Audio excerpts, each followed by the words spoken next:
the in-store locator. Download today. Warm weather means bug-smeared windshields and front bumpers. At Tidal Wave Auto Spa, we pre-wash the front and back. Carriers, light armored vehicles, and self-propelled artillery have all grown in weight. Earlier helicopters often forced planners to compromise, reduce fuel, strip armor, or limit range. Block 2 reduces those compromises. It can transport vehicles that previously required multiple sorties or ground movement, dramatically increasing operational tempo.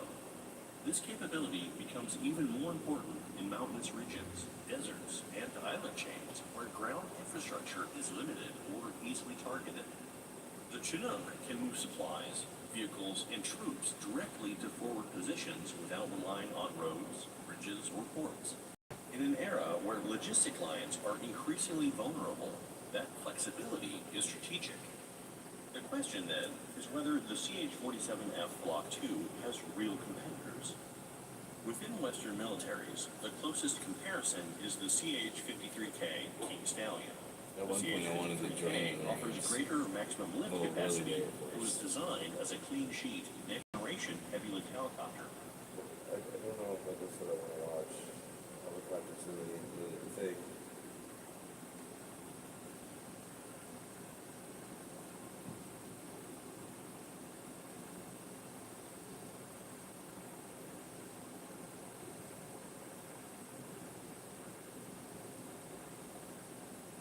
Our world still remains in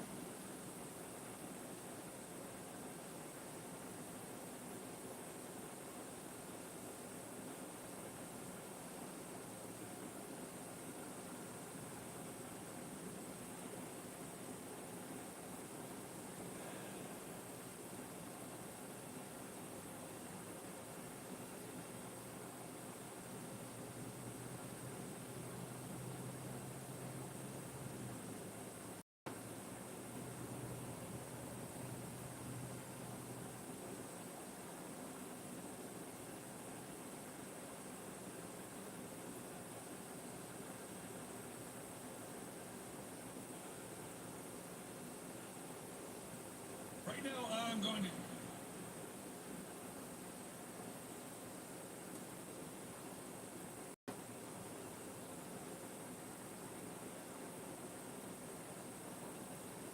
How's it going?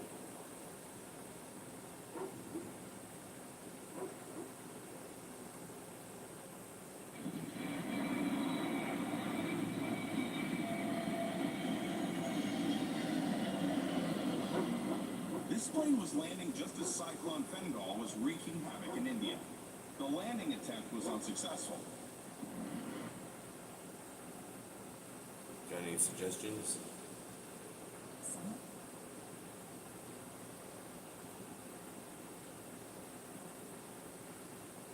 Hi, I'm Katrina. Today we'll be exploring some ancient ruins that you won't believe. We have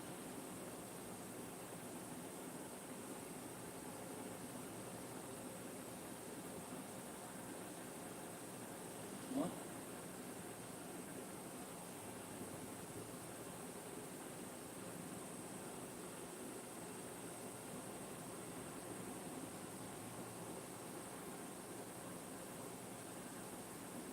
Today we're going through every single fighter jet in American history.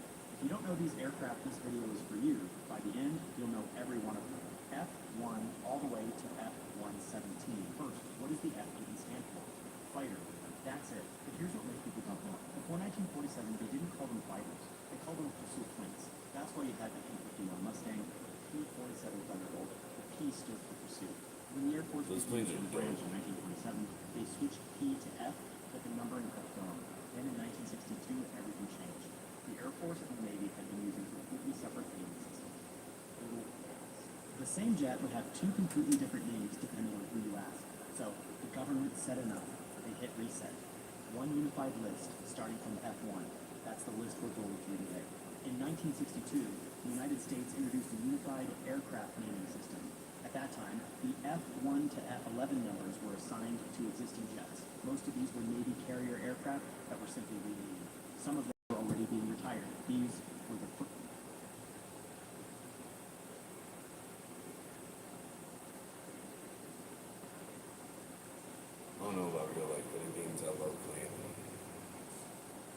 official fighters to receive standard F numbers. They represented the early generation of jet fighters. They had no radar missiles. They mainly used guns. Most could barely reach supersonic speed.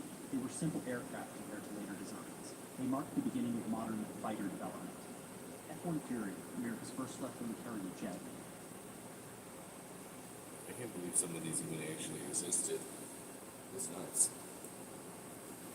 Based on the famous F-86 Sabre from the Korean War, but built to land on aircraft carriers. By the time it got the F-1 name in 1962, it was basically already a museum piece. It flew, it fought, and then it quietly disappeared. Most people have never heard of It's tiny. F-2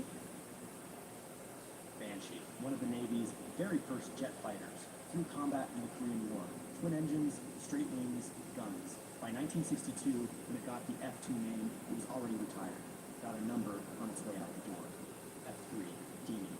This one mattered. The F-3 was one of the I had first some of these jets planes built as a to carry kid. missiles, not just guns. It had radar. That was Yeah, new. little The model problem ones. was the engine they picked was so unreliable. It was literally killing pilots. They had to redesign the whole thing mid-production. Troubled start. It pointed the way forward. F-4 Phantom II. Now, here's where it gets interesting. The Navy had this jet called the F-4H. The Air Force had a jet called the F-1010. They were the exact same plane with two different names. The Secretary of Defense found out and basically lost his mind. He forced them both to call it the F-4.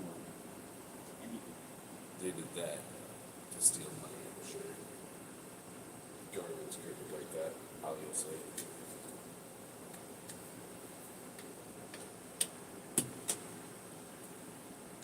Most places won't let you say something about it though, but that's how it is. F-4 Phantom became one of the most famous jets ever built. Could carry 18,000 pounds of bombs or air-to-air missiles. Over 5,000 of them built. 11 countries flew it. Here's the crazy part. It was originally designed with no gun at all. The thinking was, missiles are the future, guns are old news. Vietnam proved that wrong very fast. They had to bolt a gun pod onto the outside of the jet. The F-4E fixed that permanently. Quick question, do you think I don't think removing a guns gun will from a ever fighter be jet sounds like a obsolete. good idea? Because in the 1950s, a lot of very smart people thought so. Drop your answer below. The Northrop F-5 Freedom Fighter is a family of supersonic light fighter aircraft initially designed in the late 1950s by the Northrop Corporation. Small, cheap, easy to fix. The U.S. government bought hundreds of these, not for America, but to give to allied countries during the Cold War. F-6 Skyrail looked like a flying saucer. Not Of course we joking, the did. Delta wings gave it this weird round shape that looked like nothing else in the sky. It could climb faster than any U.S. jet of its time. All and of us broke that pay world taxes records, is but it had the flying range of things. a sports car on a single tank. Almost no radar. Used for one thing only: scramble fast, intercept something close, come back. Retired by 1964. F-7, this one is genuinely bizarre. In the early 1950s, the Navy was worried that supersonic jets couldn't land on aircraft carrier decks. The approach speeds were too high. So someone said, what if the jet took off from the ocean itself? Convair built a delta-wing jet with retractable That's water cool. skis instead of landing gear. The pilot would skim across the ocean surface, pop the skis down, and take off into the water. The F-7 Sea Dart was the result.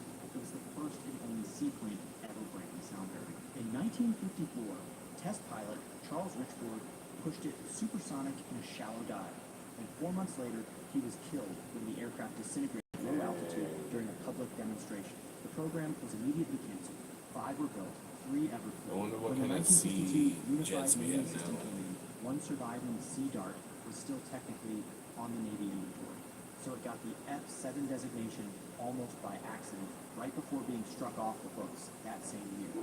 F-8, Crusader. They called it the last of the gunfighters. The F-8, the last American jet Crusader. where the gun was the main weapon. Not missiles, not bombs, just guns and a pilot who knew how to use them. In Vietnam, the F-8 had a kill ratio of 19-3 against enemy MiGs. 19 kills, 3 losses. That's an insane number. It also had one of the That's a decent coolest ratio. features in aviation history. The wing could physically tilt upward by 7 degrees during landing to slow the jet down on the carrier deck. A variable incidence weight, wild engineering. France flew it until 1981, F-9 Cougar. By the time it got the F-9 name, it wasn't really a combat jet anymore. More of a trainer, but it was an important step. Swept wings on a carrier jet, proving the design worked before faster jets came along. F-10 Skyknight. big, slow, Right into ugly. the ocean. The Douglas F-3D Skyknight, later redesignated F-10 Skyknight, is an American twin-engined mid-wing jet fighter aircraft designed and manufactured by the Douglas Aircraft Company. In Korea, it shot down more enemy aircraft at night than any other jet. Nobody wanted to mess with it after dark. Later spent its life as an electronic warfare aircraft, jamming enemy radar. Not glamorous, absolutely lethal. F-11 Tiger. The F-11 Tiger is famous for exactly one reason. In 1956, a pilot fired the Tiger's cannon, kept flying, and flew into his own bullets. The jet's curved flight path caught up with the shells, and it just fired. The aircraft shot itself down. This actually happened. The pilot survived. Other than that, it had a short career quickly replaced by faster jets. The Blue Angels flew it for a while, and that was mostly it. A missile with a cockpit. The YF-12 I wonder if the carried Blue a Angels two-person ever actually crew, get had a any maximum fighting speed of Mach 3.2 and a range of more than 2,000 miles. Its service ceiling was above 80,000 feet. The YF-12 was the interceptor version of the Lockheed A-12 Oxford. It sure seems like Three they're were just built. all for show. They set world records that stood for decades, but by the time they were ready, the threat had changed. The Soviets weren't coming with bombers anymore. They were coming with nuclear missiles. You can't shoot those down with a fighter jet. So, the program was canceled. 3 prototypes exist. That's all that will ever exist. F-13. Never assigned, skipped on purpose. The number 13 is widely considered unlucky in Western culture, a phobia known as triskaidekaphobia. Many commercial airlines do not have a row 13 on their planes, and up to 85% of high-rise elevators in the United States do not have a button for the 13th floor. The building goes straight from floor 12 to 14. The next jet became the F-14. Vietnam changed everything. That's America crazy. sent jets Superstitions loaded with and missiles into the sky, and then found themselves in close-turning dogfights with nimble Soviet-built planes. The missiles didn't always work. The jets weren't maneuverable enough. The kill ratios were embarrassing, so they went back to the drawing board. What came next were the jets people actually put on the feathering list. F-14 Tomcat. The F-14 had wings that physically swept back in flight, wide for low speed, swept for Mach 2.34. It carried the AIM-54 That's Phoenix pretty missile, cool. which could hit a target 100 miles away. The radar could track 24 targets at once and engage 6 simultaneously. It was retired by the U.S. Navy in 2006. But here's something wild. In 1970s, Shah of Iran bought F-14 from America. After the revolution, the U.S. cut off all parts of support. Iran has kept them flying by cannibalizing their own fleet for spare parts for nearly 50 years. U.S. and Israeli airstrikes recently hit Iranian air bases. The attacks targeted Isfahan Air Base and Tehran's Mehrabad Airport. The strikes destroyed several Iranian F-14 Tomcat fighter jets on the ground. Military analysts believe this ends the F-14's operational history worldwide. F-15 Eagle. One stat, that's all you need. 104 kills, 0 air-to-air losses. Most people are confused, and F-15 was shot down in Iran, so how does it have 0 air-to-air losses? First, an air-to-air loss means a fighter jet fights another fighter jet in the air. I wouldn't If a want fighter to jet fight, is but I shot would down definitely by a like to fly ground those. missile, it is called a ground-to-air loss. Yes, it is correct that it was shot down by an Iranian missile. In 50-plus years of combat, no F-15 has ever been shot down by another aircraft. Not one. It flies at Mach 2.5. Its engines are so powerful, it can point straight up and climb like a rocket. It entered service in 1976 and is still being built right now. The brand new F-15EX Eagle II is in production in 2025. Some jets age, the F-15 just keeps getting better. I wonder if they're done with that. If you had to pick one jet to fly into a real dogfight, which one would it be? F-14 Tomcat or F-15? Answer below. F-16 Fighting Falcon. Most produced modern Western jet. Here's something wild about the F-16.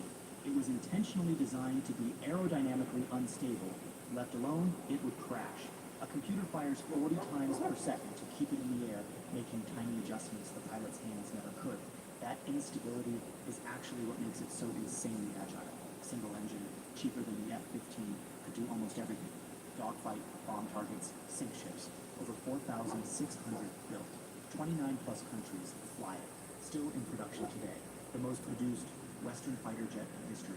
Pilots call it the Viper, not the Fighting Falcon, the Viper. Northrop's YF-17 Cobra. In 1972, the Air Force ran a competition for a cheap, lightweight fighter to work alongside the expensive F-15. 2 companies competed, General Dynamics with the YF-16 and Northrop with the YF-17 Cobra. The YF-17 was If remarkable. given the chance, would you fly Twin one? engines incredibly agile. It could fly supersonic without afterburner, he called Super Cruise. The test pilot after his first flight said, "When our designers said they were giving the airplane back to the pilot, they meant it. It's a fighter pilot's fighter." The Air Force chose the F-16. The YF-17 lost.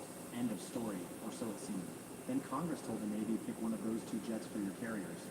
The Navy looked at the single-engine F-16 and said, "No thanks, too risky over ocean." They took the twin-engine YF-17, enlarged it, added carrier equipment, and became the FA-18 Hornet. The jet that lost became the Navy's most important aircraft. The F-17 number was never officially used in production, but its DNA is in every F-18 flying today.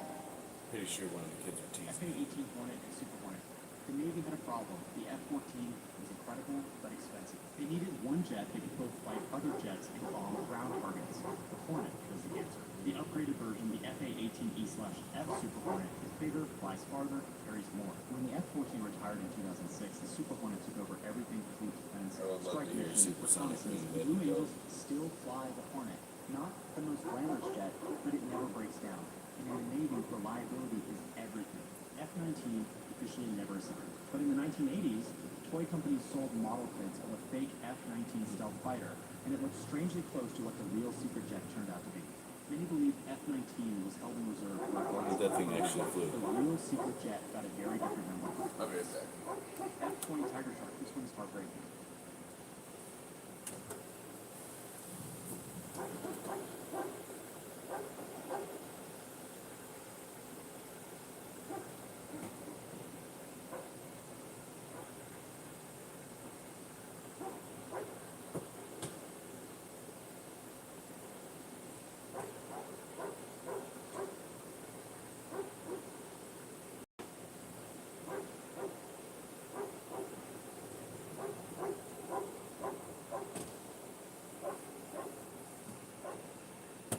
Quiet. Northrop built the F-20 as a cheaper Sorry about that. alternative to the F-16. It was faster to start than most jets at its time, from cold start to supersonic in 6 seconds. Chuck Yeager, the man who broke the sound barrier, called it the finest fighter available. But the U.S. government kept pushing F-16s to every country that wanted a jet. Nobody would buy a fighter that America itself didn't fly. 3 F-20s were built. 2 crashed at air shows with the program canceled. One of the greatest jets in the ever flew in combat. Between F-20 and F-22, the numbers get quiet. Very quiet. We know I bet it's good designations money like working on F-112 things. through F-16 were secretly assigned. Some to Soviet aircraft the U.S. captured and tested in secret, others to classified experimental programs. What exactly? Still not fully confirmed, but one jet did get an out-of-sequence number on purpose. F-21 was one of the last. The F-21 isn't an American design at all. It's an Israeli fighter jet. The IAI could fear that the U.S. Navy leased from Israel in the 1980s for one specific purpose, to pretend to be a MiG. The Navy needed to train its pilots to fight Soviet MiG-21s and MiG-23s. The Cape Fear had a similar performance envelope. Fast, agile delta wing. So the Navy leased a squadron It's of more them, like a rocket gave them than a the plane. F-21A designation to bring them into the official system, and sent them up against U.S. Navy pilots in training exercises. This is called dissimilar air combat training, fighting a jet that handles completely differently from your own even developed bad habits. The F-21 was returned to Israel by 1989, its job done. A foreign jet with an American number used to simulate America's biggest enemy.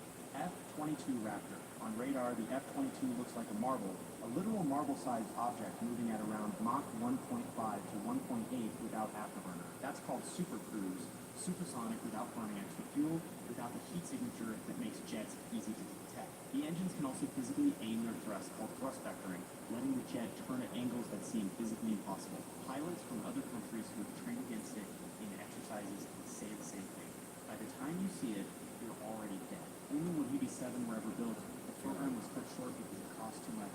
No I hope they do the bombs. It's too secret. And right now, no jet on Earth can beat it in the air. Everything is model B. It requires a vehicle capable and refined enough so you can just be.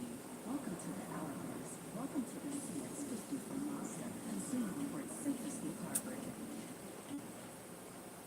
Introducing the new Gillette Labs body mist, our safest body shave ever. Gillette. Early birds get the vacation rental. Book your summer stay early on Vrbo and save over $135. Verbo. Look now and see. Canva Magic Layers can turn any flat image into an editable design. I need the high heels. I want the high heels. What are they doing? They won a home awards from San Diego. This is the third one. F-23. In the late 1980s, the Air Force ran a competition for the next stealth fighter. Northrop built the YF-23, nicknamed Black Widow 2. A diamond-shaped, alien-looking jet that was faster and stealthier than anything flying. The second prototype, the Grey Ghost, reached Mach 1.6 without afterburner. By every technical measure, many engineers argue the YF-23 was better than the YF-22. Faster, stealthier, longer range, higher ceiling. Even the program manager of the losing team said, "We knew the numbers. There's no reason we should have lost." But the YF-22 was more agile at low speed, and Lockheed's team fired actual test during the fly-off, showing the Air Force it was combat ready, not just a prototype. The YF-23 flew conservatively. Northrop lost.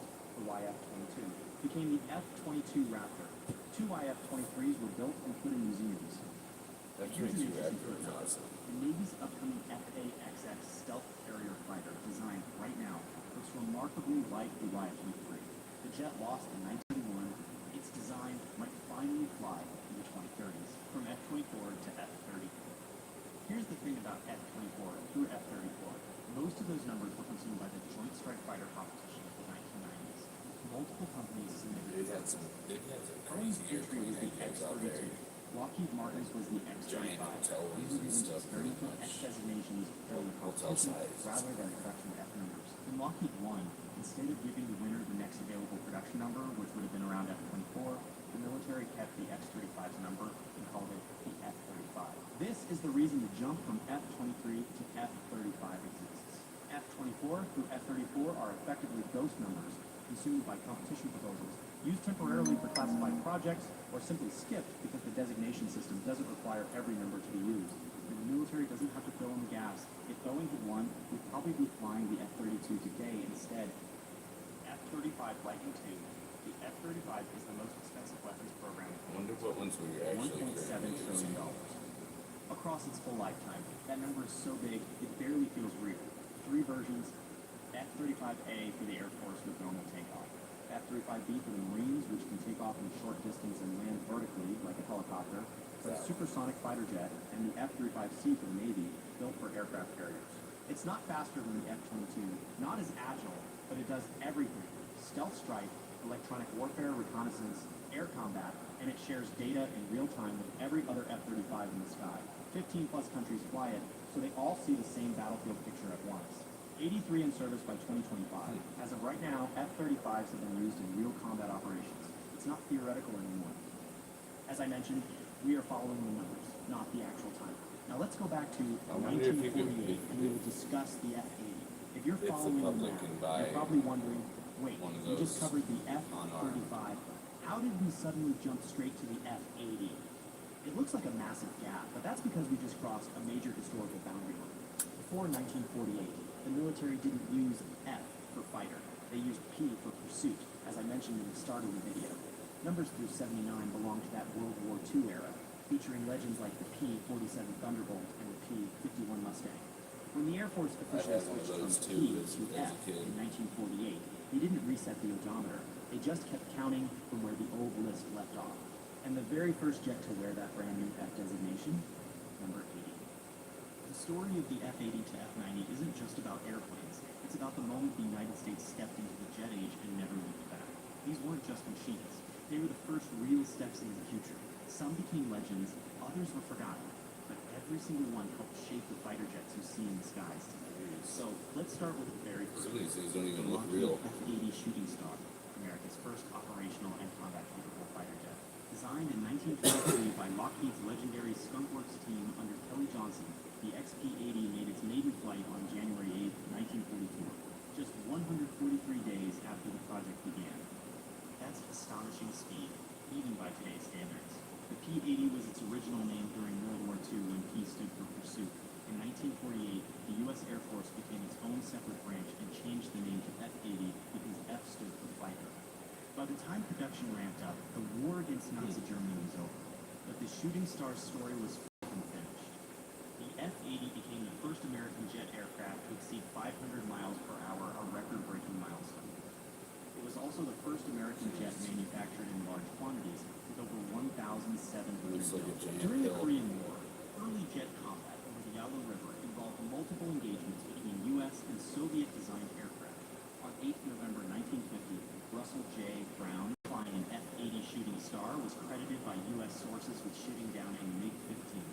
However, Soviet records do not confirm any MiG-15 losses in that engagement, and the incident remains disputed in historical analysis. In parallel, Soviet accounts include claims that Soviet pilots engaged and possibly shot down an American F-80 during related encounters in the same operational period. A group of American F-80 Shooting Star fighters take off for a combat mission. All of a sudden, 3 silvery aircraft appeared in the sky attacking American Why did fighters this at sound high so? speed. Why did us The Americans MiGs were sound superior in so speed and maneuverability, and they soon shot down one of the shooting stars. The remaining American fighters quickly left the airspace of North Korea.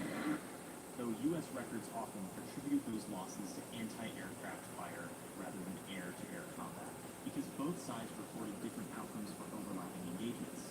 The exact details of individual shootdowns of MiG-15 versus F-80 are not fully consistent across historical records. The Shooting Star was soon pushed out of air superiority duties, but it continued serving with honor as a ground attack aircraft throughout the war. The Convair XP-81, later redesignated ZXF-81, was an experimental long-range escort fighter built around a mixed propulsion concept, piston engine in the nose and a turbojet engine in the rear. The idea aimed to combine long-range efficiency with jet-powered speed. The first prototype flew in 1945, with limited testing continuing into 1946. However, rapid advances in jet fighter performance after World War II made the concept obsolete, I and the would love to program fly was a model canceled. plane like that. Only 2 prototypes were built. The actually XP-81 has remains power an on this example of thing. early post-war experimentation in hybrid propulsion design, though it did not directly influence later operational I did aircraft. kind of get The some. North I've been American practicing with F-82 little Twin drums Mustang and things, is one of but the most distinctive the batteries aircraft in go down. U.S. aviation history, featuring a from twin fuselage accidents, design just from derived from wear and tear. P-51 Mustang, with 2 engines and 2 pilots sharing duties. One pilot focused on flying while the other handled navigation and systems management. It was originally developed for long-range escort missions in the Pacific, supporting B-29 operations, but entered service too late to see combat in World War II. In the post-war era, it was adapted for all-weather night interception and served alongside early radar-equipped systems, gradually supplementing aircraft like the Northrop T-61 Black Widow. When the Korean War began, Japan-based F-82s were among the first U.S. That one aircraft seems to sketchy operate as in hell. conflict, and were involved in some of the earliest aerial engagements. Yeah. The F-82 remains notable as the last piston engine fighter ordered in significant production by the U.S. Air Force, marking the transition into the jet age. The Bell XF-83 was another experimental long-range jet escort fighter, developed in the mid-1940s as a successor to the P-59 Aerocomb. Bell built a single prototype powered by twin General Electric J-33 turbojets. The XF-83 was designed but never successfully flown in operational test service in 1945, but like the XF-81, it arrived at the worst possible moment. The war ended, the urgent need for a long-range bomber escort evaporated, and the project was canceled. The program was terminated before full flight testing. No operational crash record exists for a flying prototype. One prototype airframe was used for ground testing and eventually scrapped. If the Lockheed F-80 Shooting Star was America's first jet, the Republic F-84 Thunderjet was America's first true jet-age workhorse. Designed in 1944 by Republic's chief engineer When I Alexander was a kid, I wanted to join the Air genius behind Force. the P-47 Thunderbolt, the F-84 first flew in February No, I just want to 1946. play there. It entered service in 1947, and it was, to be honest, a rocky start. A 1948 Air Force review found it unable to execute much of its intended mission and nearly canceled the program. Structural problems and engine failures plagued early models, but Republic kept working, and the definitive F-84G, introduced in 1951, finally delivered on the aircraft's promise. In the Korean War, the Thunderjet became one of the USAF's primary strike aircraft, flying 86,408 combat sorties and carrying out a large share of ground attack missions during the war. The F-84 also had an impressive list of firsts. First production fighter capable of in-flight refueling among the first fighters cleared to carry a nuclear weapon. The the Mark 7 nuclear bomb first. Aircraft flown by the USAF Thunderbird's aerobatic demonstration team, over 7,500 F-84s were built. More than half served with NATO allies across multiple nations. The Thunderjet is one of the most important and underappreciated jets of the Cold War era. The McDonnell XF-85 Goblin was called a parasite fighter, and that name is very deliberate. The concept, the massive Convair B-36 Peacemaker strategic bomber, was too far from friendly air bases to get fighter escort, so why not carry the fighter inside the bomber itself? The Goblin was a tiny, egg-shaped jet designed to be stored in the B-36's bomb bay, lowered on a trapeze in mid-flight, launched to defend the bomber, and then this is the insane part, hooked back onto the trapeze while both aircraft were in flight. It was one of the most audacious ideas in aviation history. 2 prototypes were built and tested. The hookup maneuver proved brutally difficult, and on several test flights, the little Goblin struck the trapeze during docking attempts, requiring emergency landings. In 1948 flight tests, it never successfully completed a fully practical operational deployment cycle under realistic conditions. The program was canceled. Only 2 Goblins were ever built. One survives today at the National Museum of the United States Air Force, a testament to American daring. If you're still watching, I'd really appreciate it if you could like the video and subscribe to the channel. It genuinely helps a lot, and it means a lot to me. If you could pick one area. That's a good word.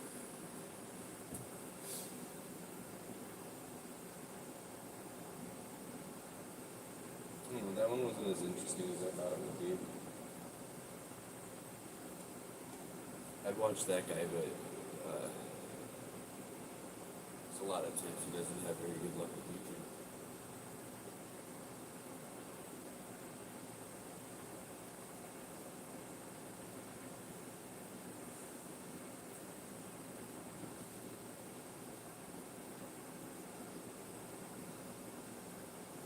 Sounds interesting. At Albertson's Market, Creatures. fresh produce from local growers.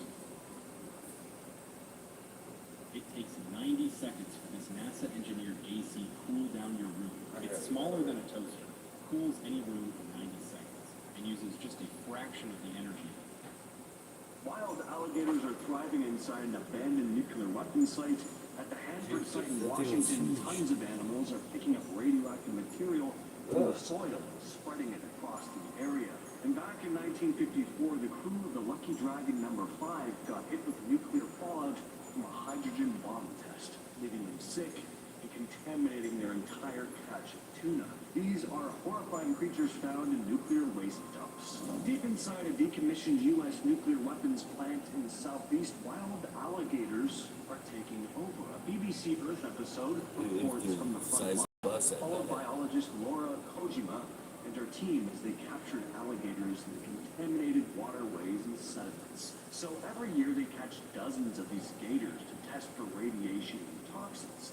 Tag them, scan their skin, tails, and internal organs, looking for leftover radioactive material. So far, most alligators seem clean, but since they're at the top of the food chain, they act like the, quote, canaries in the coal mine for the swamp ecosystem. Basically, if radioactive waste starts spreading through the food chain, the gators will be If the they had a first gold shelled. one that would Somehow, stay though, small, these things I have would adapted to definitely have live in a them. human-made nuclear wasteland, Yeah, awesome. living in a swamp that most people wouldn't dare enter. The Hanford site in Washington was at one time a secret plutonium factory for nuclear bombs. It's still one of the most radioactive places in the U.S., but it's also home to deer, turkeys, wild hogs, and rabbits that scientists can study. Researchers found rabbits foraging near contaminated soil with high levels of cesium-137, a dangerous radioactive isotope that sticks around for decades.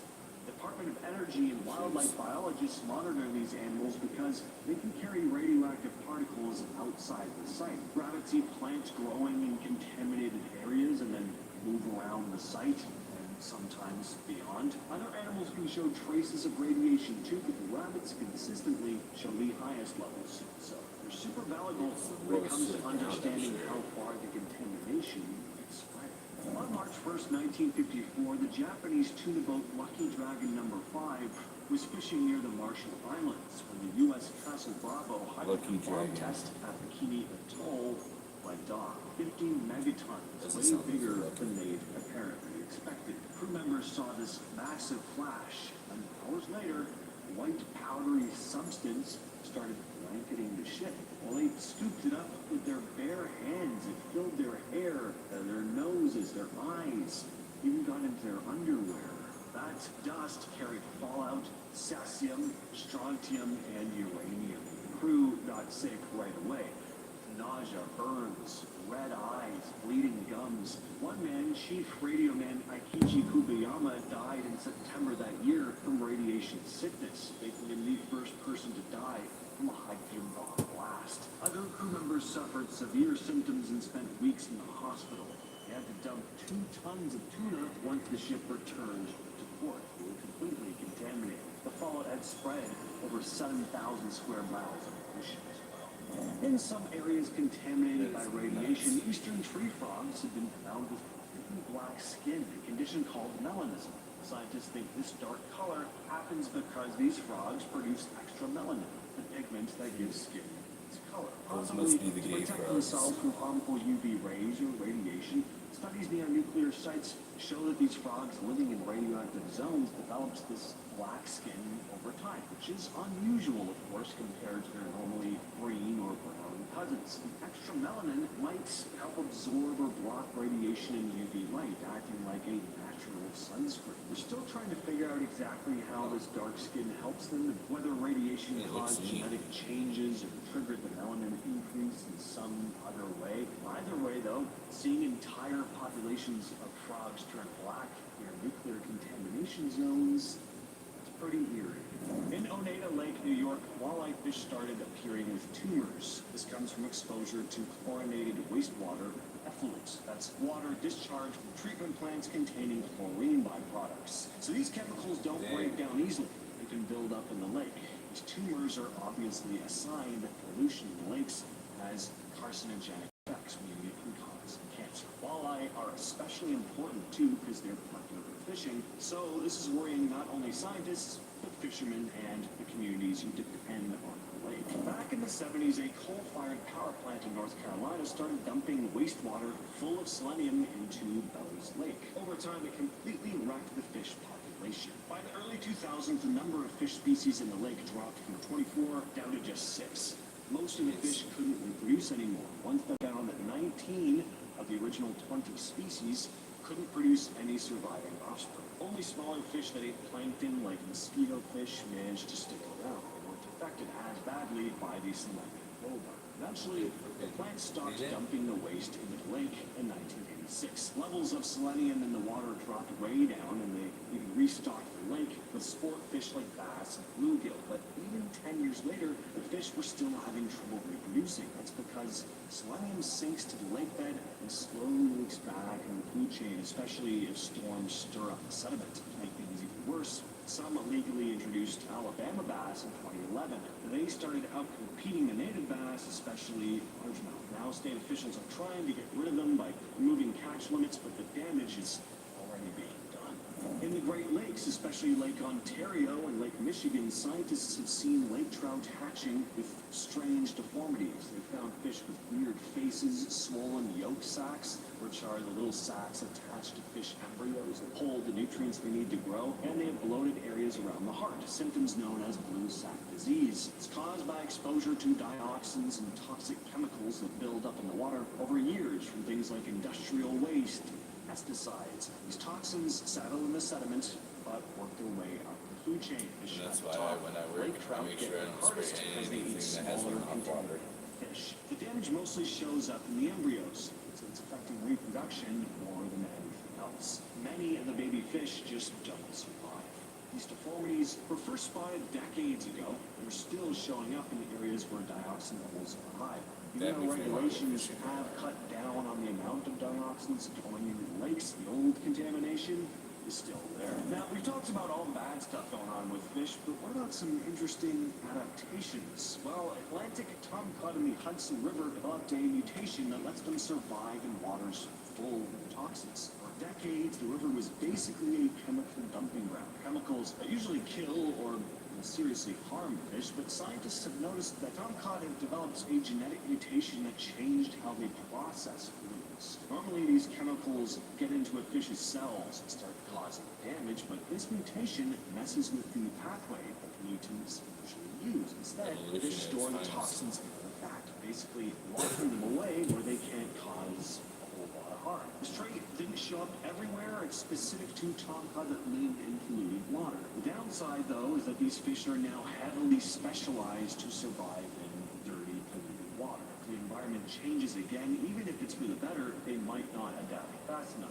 And they're still concerned about predators eating them and taking in those same toxins up the food chain, including people who eat fish. Killfish are tiny, colorful fish found along the east coast, often in places no other fish would want to be, like New Jersey's Newark Bay or Virginia's Elizabeth River, where there's a lot of toxic waste. These areas are loaded with dioxins and heavy metals, but somehow killfish are doing pretty well, all things considered. Turns out they've evolved an insane resistance, up to 8,000 times more than normal. Researchers collected hundreds of killfish from different polluted sites and sequenced their genomes. And what they found was that each population had developed similar mutations in the same gene that basically turned off the normal response to these toxins. This kind of resistance is only possible because killfish have super high genetic diversity. For other species that don't have that kind of variation, adapting like this isn't really an option.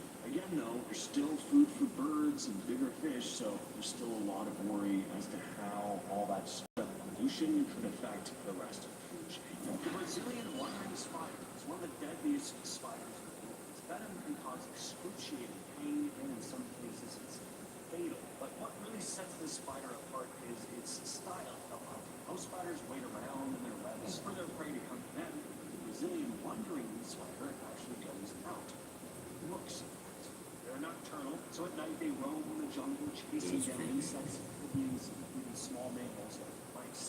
They're big, hairy, and incredibly fast. They'll often sprint after their prey and pounce on it. If you're camping in the jungle, you might end up on these things. The harpy eagle. This is one of the most terrifying but impressive birds of prey in the world. These things are massive. The wingspan can stretch up to 7 feet. They have the biggest talons of any living eagle, some as long as 5 inches, big enough to snatch up sloths, monkeys, That's huge. which is mostly what they hunt. They're not the type to sit and wait like some birds of prey. Harpy eagles actively roam the jungle in search of food, often swooping down from a perch to grab their prey. Their preferred hunting ground is the dense rolling rainforests of central South America, stock and treetops. They're strong enough to pick up prey that weighs about half their own body weight. When hunting, they'll grab their prey with those massive talons, fly off with them, and bring them back. Next up is the satanic leaf-tailed gecko. That's right, we have a gecko. Bro, I want one of those. Forget that gecko from those car No, I want insurance the commercials. satanic These one, the things red look one. like they were forged from background. It gets its nickname for a reason. Look at it, its body is shaped like a dead leaf, and it has a tail that looks like it's been chewed up and spat out. And this is no accident. The gecko's appearance is a way of blending in with the forest environment. Mascot. And this gecko has You're the being one of ability to those. change That's awesome. color. It's not like a chameleon that shifts through a rainbow of colors, but more like it can match the color and pattern of its immediate surroundings. Again, this helps the gecko avoid being seen. Also, those eyes are huge, reddish orange, and have a vertical, super devilish looking. And I love when these things roll red. Their eyes are also adapted for low light conditions, helping these geckos hunt for insects in the dimly lit. I wonder if those are because they have. Next up, we have eye eyes. These things look like creatures you'd see on whatever planet the rays come from. Just very creepy and alien looking. Eye eyes are some weird creatures. They're lemurs, but not really the cute, fluffy ones that you typically think of. These guys look like they've been pieced together from various different animals. They're just really mangy looking. I don't know. Some people might find this. Yeah, I think they did just find a new species of eye. They thought they were all gone and they found that they Their were. most distinctive feature is their freakishly long, thin fingers. Again, very alien looking. Their middle finger is especially elongated, which is awesome. Oh, They yeah, use for dipping it tapping in the to cart. find grubs and insects by the feet. There's also a myth that they're harbinger of bad luck. Some Strong folks in thing, man. Madagascar, where high ice are again found, believe these creatures are omens of doom, and some think that if an eye points its long, bony finger at you, bad luck is coming.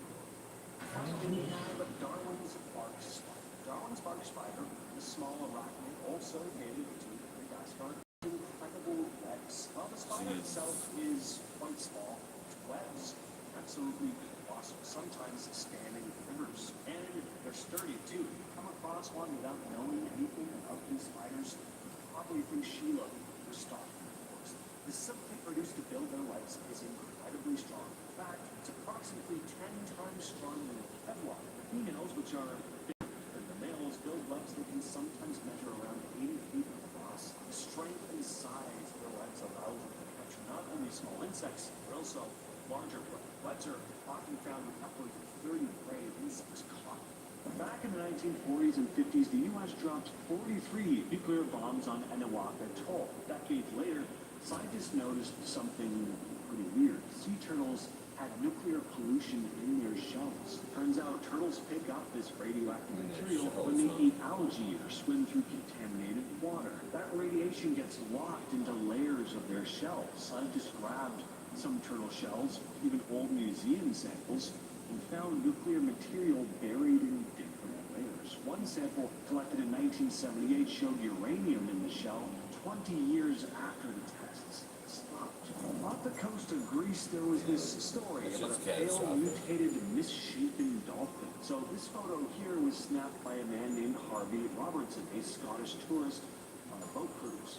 It does look pretty damn strange. I mean, if someone in a lab coat showed me this image and said it was a radioactive dolphin, I'd probably believe them. The image first surfaced on cryptid forums where fishermen and beachgoers came forward saying they'd seen it. Babylonian sea areas rumored to contain dumped cruise ship waste. Zoologist Dr. Darren Maish from the University of Southampton's National Oceanography Center thinks that if someone took a skin sample from this thing, though, it would probably show a lot of polyvinyl chloride, basically plastic. So he doesn't really think this creature is real. But what do you think? After the 2011 meltdown at Fukushima, scientists and members of the Tokyo Electric Power Company, or TEPCO, have been testing fish in the plant's inner harbor, and they've come to some shocking results. Well, maybe not all that shocking considering what happened, but still interesting. In May 2022, they caught a black rockfish that was full of cesium-137,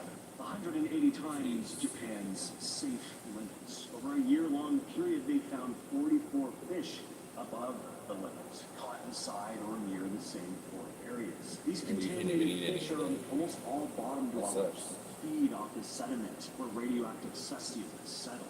The sediment was found to have over 100,000 becquerels per kilogram of radioactivity. To put that into perspective, Japan's safety limit for radioactive cesium in food is just 100 becquerels per kilogram.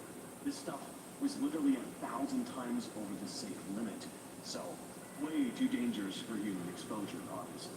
TEPCO was installed next to stop this radiated seafood from mixing with safer catch, but even then, a fish caught about 50 kilometers away in January of 2022 was still above the limit. So, bottom line is, cleanup hasn't eliminated all radiation in the food chain. In the weeks leading up to the Chernobyl disaster in April of 1986, people in the area started reporting something strange. Sightings of a massive black bird-like creature near the power plant. Workers described it as huge, with a wingspan of over 20 feet, with glowing red eye pierced through the fog. Some said it would circle the plant. Some claimed it hovered over Pripyat itself, just watching. People who claimed to see the creature often reported being plagued by terrifying nightmares afterward, and there were stories about mysterious phone calls with no one on the other end, just heavy breathing. It would also come on around the same time people would report seeing the bird. Some believe the creature was a warning, an omen, something tied to the disaster that was about to take place.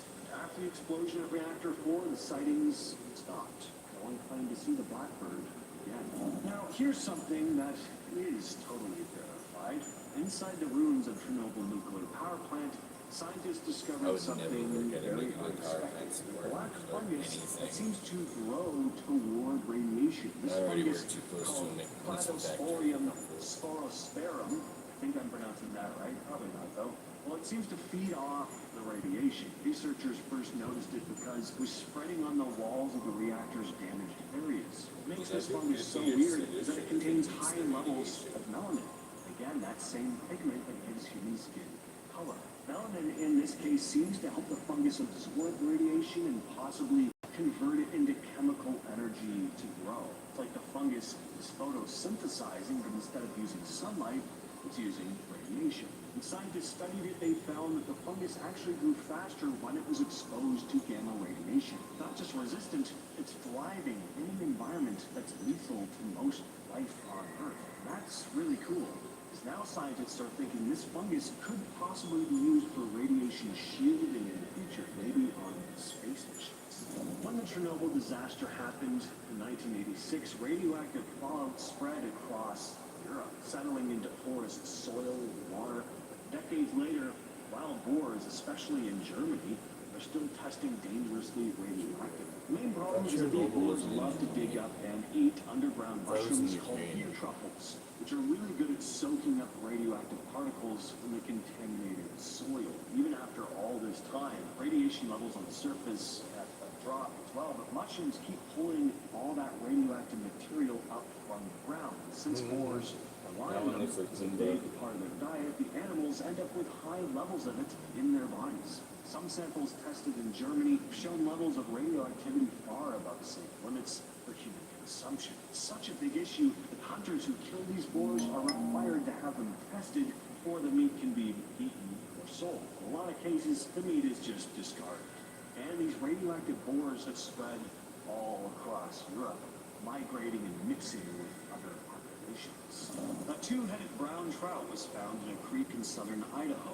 Wasn't the only deformed fish in the area. Scientists found more trout with facial deformities, twisted fins, and defective eggs, and it all pointed to one thing: selenium pollution. Selenium is a metal that shows up naturally in the environment, but when it builds up from things like mining or coal burning, it becomes toxic. In this case, the pollution was traced back to operations run by J.R. Simplot, a massive agribusiness company that processes food and chemicals. They funded a study to look into the deformities, and while the reports claimed that the selenium levels were safe, others strongly disagreed. Joseph Scoripa, a wildlife biologist with the U.S. Fish and Wildlife Service, said the study was biased and, quote, highly questionable. He pointed out that it completely skipped over the effects on birds and reptiles and seriously downplayed the deformity rates of fish. Meanwhile, in Tennessee, politicians started pushing bills to deregulate selenium altogether. See, the coal industry has a stake in this too. What's happening in one Idaho creek is just one part of a much bigger picture. There's this fish called the Clear Lake hitch that only lives in Clear Lake, California. And some of them have developed a mutation known headedness, which you can probably form a pretty clear image of in your head. They end up with steep, almost boxy foreheads, bulging eyes, and an underdeveloped upper jaw. Basically, the top half of the mouth doesn't grow right, so it ends up shorter than the bottom, making the whole face look warped. Scientists think this is thanks to pollution, mainly from pesticides and mercury that built up in the lake over time. Fish used to be everywhere in this area. They were a big part of the diet for indigenous tribes like Pomo, and back in the day, you could see massive runs every spring. These days, even in a good year, only a few thousand show up to spawn. Some years, barely any. Out in the middle of the Mojave Desert, there's this tiny, deep pool called Devil's Hole. Looks like just a weird blue hole in the ground surrounded by dry rocks. It's actually a deep water-filled crack in the earth, kind of like a natural well. And inside this tiny pool lives one of the rarest fish in the world, the Devil's Hole pupfish. These fish are tiny, smaller than your pinky finger. And they've been living here for thousands of years. The water is warm, nearly 90 degrees, and has very little oxygen. The fish need that exact setup to survive. It's a very specific environment, but they've adapted perfectly until recently. Right now, there are only about 75 of these fish left. Scientists are worried. Their genes are a mess. Scientists have found what's called genetic load. Basically, these fish are drowning in bad DNA, and there's no way for natural selection to clean it out. This leads to what's called an extinction vortex, where the genetic problems make it even harder to survive. Back in the 70s, conservationists built backup tanks to protect the pupfish in case the wild ones died out. But at one of these tanks, some pupfish from a nearby but different species snuck in.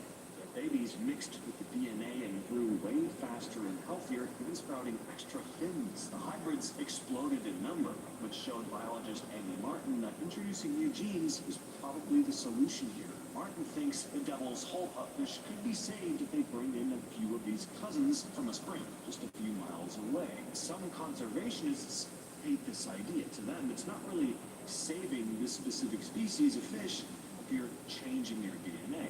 Nanosilver. It sounds like an anime attack, but this is a real particle causing mutations in fish. Silver nanoparticles, tiny particles smaller than viruses, are used in over 200 consumer products because they kill bacteria on contact. Scientists are now worried these little particles might be messing with the environment and wildlife. When silver nanoparticles wash down drains, they end up in rivers and lakes. Darren Ferguson, a researcher at the University of Utah, tested these particles on zebrafish embryos in the lab and found some pretty scary mutations. Some of them became, quote, extremely distorted, almost making a number 9 or a comma instead of a linear fish. The particles cause deformities in eyes, tails, and most disturbingly, their hearts. And here's something pretty scary. Zebrafish actually have organs kind of similar to ours, so this could hint at risks for people too. Scientists still don't know exactly what this means for us or the planet long term, but the Environmental Protection Agency said the same special properties that make nanoscale materials useful are also properties that may cause nanoscale materials to pose potential risks. In California's Kesterson Reservoir, a big environmental problem popped up because of selenium pollution. Selenium is a naturally occurring element, but when it builds up too much, it becomes toxic. In Kesterson, the water got contaminated with high selenium levels, mainly from irrigation runoff. The fish there, especially embryos, started coming out with serious deformities. Some had messed up eyes, or just missing them completely. There were deformities in their fins, the brain. Scientists call this cluster of problems Kesterson syndrome. And it's not limited to fish, because the birds eating them also suffer. Birds have been found with deformed beaks, legs, wings.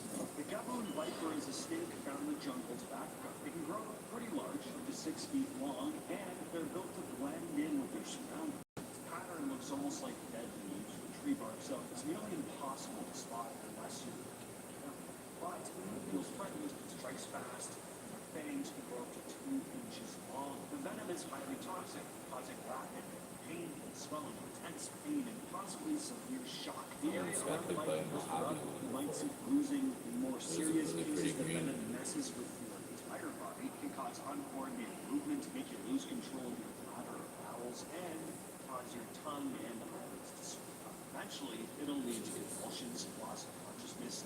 Your BLOOD might stop clotting. If the bite's bad enough, doctors might need to surgically remove tissue or even take off an entire one. You get the point. This can all get pretty life-threatening. Even after being treated, healing takes time, and there have been cases where people have died during recovery. A lot of bites occur because people will just accidentally step on these things. That's how well camouflaged they are. Plus, they move quietly. They don't rattle or hiss before they attack. They just sit there waiting for the perfect moment to strike. The Goliath bird eater is this massive tarantula found in the rainforests of South America, like Brazil and Venezuela. It's the largest spider in the world by weight and size. Its leg span can reach up to 12 inches or 30 centimeters. They spend most of their time in burrows, only coming out at night to hunt. You'll mostly find them in the Amazon rainforest, hiding in marshy swamps areas. In terms of what they eat, well, you guess it's birds, based on the name. And yeah, they'll eat a bird if they feel like it, but birds don't make up the bulk of their diet. The fact that they can, though, is just horrifying. They'll mostly eat large insects, frogs, and small reptiles. How they eat is also super picky, though. The bird eater will drag its prey back to its burrow and then suck out all its liquids, kind of like a chupacabra. And when threatened, the Goliath bird eater gets defensive. It'll rub its legs and abdomen to release tiny hairs that will irritate your skin with bite. Thankfully, their venom isn't deadly to humans, but it is It painful. uses Just its like the hairs as a wasps. defense mechanism.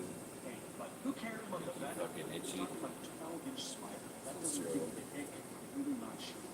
A giant African landsnail is a pretty incredible looking animal. They really live up to the giant's title. I mean, for a snail, that is downright terrifying, but these creatures aren't as exotic as you think.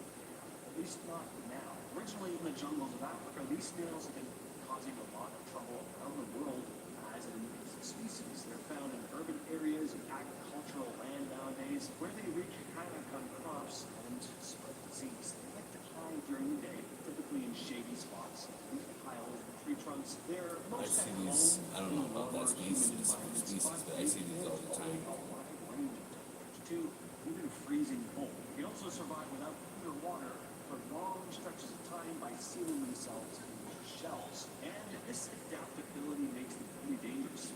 Consider the fact that they carry a parasite that can cause a dangerous form of meningitis in humans. If you eat one of these things raw or even touch one, sometimes you could get infected, and this parasite can be life-threatening. These giant snails That tells me not to touch it. Farmers Laryngitis. absolutely hate these things. There have been times when flamethrowers had to be used to try and eradicate them. Bullet ants found in the rainforest of South America aren't just Alright, well, it's gonna be the end of this one. I might be back tonight. If I post this, like and subscribe. You guys have a good one.